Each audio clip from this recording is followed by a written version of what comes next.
One of the greatest disasters in ancient Jewish history was the destruction of the Second Holy Temple. Those of you who've been to Jerusalem, you see one of the outer walls that survived. It didn't have to end that way. And at Chabad.org, just a little overview that I want to share with you because it has meaning to today. The Second Holy Temple stood in Jerusalem for 420 years. Unlike the period of the First Temple, when the Jews were, for the most part, autonomous, the vast majority of the Second Temple era, the Jews were subject to foreign rule. The Persians, the Greeks, eventually the Romans. Aside from the troubles caused by these external powers, the Jews were also plagued internally by tumultuous politics, and they divided into many factions, a phenomenon that ultimately led to the temple's destruction and the nation's torturous exile. A concise history. The Second Temple era spanned 420 years, ending with the Romans' destruction of the Holy Temple in 70 CE. And by the way, that battle went on for almost 5 years. But for much of this period, Judea was under foreign domination. The beginning of the Roman takeover by allowing Pompey to become involved in the internal affairs of the Holy Land, Hyrcanus and Aristobulus had inadvertently given Judea in the hands of the Roman Empire. The Roman governors allowed lawlessness to reign. Arab gangs and corrupt Roman officers plundered and killed. Former high priests formed their own militias to control the temple. If the Jews had been united, they would have merited God's protection. It was the factionalism among Jews that ultimately brought about the destruction of the Second Temple. Now the Jews began revolting against the Romans while they were fighting among themselves. They revolted against the Romans throughout the land, and in ever-increasing numbers they joined the movement of the Zealots, who were openly preparing for war.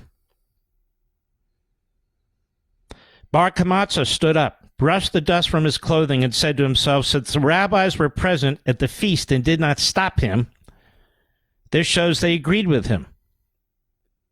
And I'll slander them to the emperor.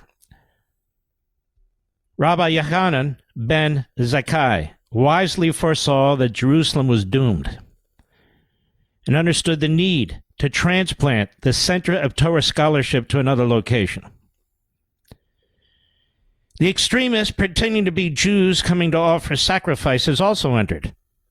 Once inside, they took out their swords and began to kill moderates as well as visiting Jews.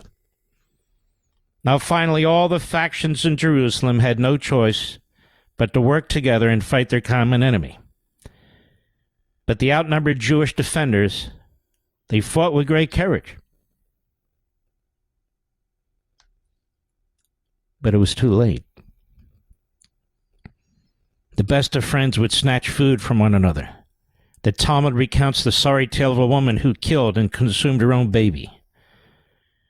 Titus, the general, saw the Jews were now weakened by hunger.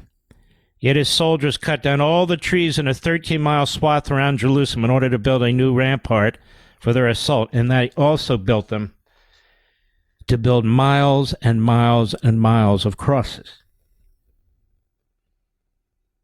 where captured Jews were tortured. They ran out of trees. The destruction of the temple, the Romans and Jews were crowded together, and their dead bodies fell on top of each other. The sound of screaming filled the air, and the floor of the temple was covered with bodies. Whoever the Romans found alive were slaughtered and fed to their dogs. They burned all the houses filled with the starved dead. The victorious Roman troops marched through the ark with Titus. He was at their head, and in front of him the young and handsome captives carrying the golden vessels of the temple. Wicked one, the son of a wicked one, descended Esau. The wicked, I have an insignificant creature in my word called gnat. Come ashore and do battle with it. The Redeemer, and with him the potential of redemption, was born the moment after the destruction.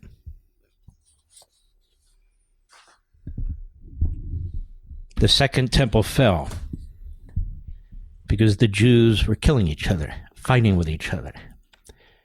They were not united, and when they finally were united, it was too late. They had a common enemy, but they were too busy fighting and killing each other, and then it was too late. I want to read you from the epilogue of The Democrat Party Hates America. In May 2023, in his concurring opinion in Arizona versus Mayorkas, Supreme Court Associate Justice Neil Gorsuch issued an unprecedented statement to his fellow Americans. Nothing in his opinion is unknown or new ground, but it is profound in its concise, Paul Revere-like warning. Not that the British are coming, but that tyranny is here. And while all is not lost, we are closer to losing our country than many may think. Here's the most salient part of what he wrote. Since March 2020, we have experienced the greatest intrusion on civil liberties in the peacetime history of the United States. Executive officials across the country issued emergency decrees on a breaking scale. Governors and local leaders imposed lockdown orders, forcing people to remain in their homes. They shuttered businesses and schools, public and private. They closed churches, even as they allowed casinos and other favorite businesses to carry on. They threatened violators not just with civil penalties, but with criminal sanctions, too. They surveilled church parking lots, recorded license plates, and issued notices warning that attendance at even outdoor services satisfying all state social distancing and hygiene requirements could amount to criminal conduct. Federal executive officials entered the act, too. They deployed a public health agency to regulate landlord-tenant relations nationwide. They used a workplace safety agency to issue vaccine mandates for most working Americans. They threatened to fire non-compliant employees and warned that service members who refused to vaccinate might face dishonorable discharge and confinement. And along the way, it seems federal officials may have been pressured social media companies to censor information about pandemic policies with which they disagreed. He said the concentration of power in the hands of so few may be efficient and sometimes popular, but it does not tend towards sound government. However wise one person or his advisors may be, that is not substitute for the wisdom of the whole of the American people.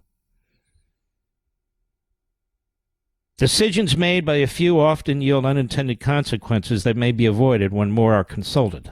Autocracy have always suffered from this defect. Left unsaid, of course, this is me, that the vast majority of those who acted in this manner described by Justice Gorsuch were overwhelmingly Democrat officials. From New York to California, Illinois to Michigan, everywhere in between. The bluest states ceased being free and open societies. They were as close to police states as we have seen or experienced, certainly in recent history.